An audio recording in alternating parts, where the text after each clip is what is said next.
ദൈവത്തിന് സ്തുതി. സ്ലീഹാ നോയമ്പിൻ്റെ 13-ാം ദിവസമായ ഇന്ന് പരിശുദ്ധ പൗലോസ് സ്ലീഹയെപ്പറ്റി നമുക്ക് ധ്യാനിക്കാം.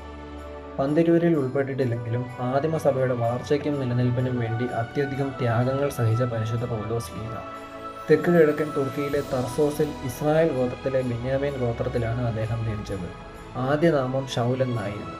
അന്ന് ക്രിസ്ത്യാനികളെ ഏറ്റവും അധികം പീഡിപ്പിച്ചവരിൽ ഒരാളായിരുന്നു ശൗൽ. മഹാപുരോഹിതന്മാരിൽ നിന്നും ദമസ്കോസിൽ നിന്ന് യെറുശലേമിലേക്ക് ക്രിസ്ത്യാനികളെ കടത്തിക്കൊണ്ടുവരുവാൻ അധികാരപത്രവും വാങ്ങി യാത്ര ചെയ്യുന്ന വേളയിൽ ശൗലിന് ചുറ്റും ഒരു വലിയ പ്രകാശം. ഇത് ശൗലിന് മാത്രമേ തിരിച്ചറിയുവാൻ സാധിച്ചുള്ളൂ.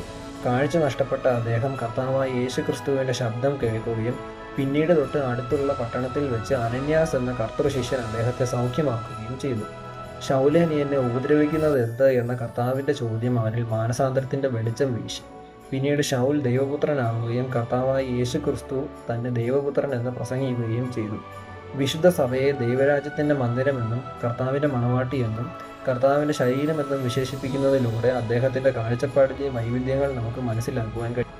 കാരാഗ്രഹ ലേഖനങ്ങളും ഇടയ ലേഖനങ്ങളും തുടങ്ങി പരിശുദ്ധ പൗലോസ് സ്ലീഹയുടെ 14 കത്തുകൾ നമുക്ക് പുതിയ നിയമത്തിൽ കാണുവാൻ സാധിക്കും. കർത്താവായ യേശുക്രിസ്തുവിൻ്റെ നല്ലൊരു രക്തസാക്ഷിയായി മാതൃക കാട്ടിയ ഒരു വ്യക്തിത്വമായിരുന്നു അദ്ദേഹം.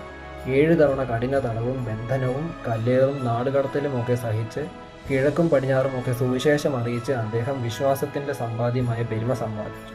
ലോകത്തെ മുഴുവൻ നന്മയുടെ മാർഗം പഠിപ്പിച്ച അദ്ദേഹം ഒടുവിൽ ഈ ലോകത്തിൽ നിന്നും വിശുദ്ധ സ്ഥലത്തേക്ക് യാത്രയായി. പരിശുദ്ധ പൗലോസ് സ്ലീഹയുടെ പ്രാർത്ഥന നമുക്ക് കോട്ടയായിരിക്കട്ടെ.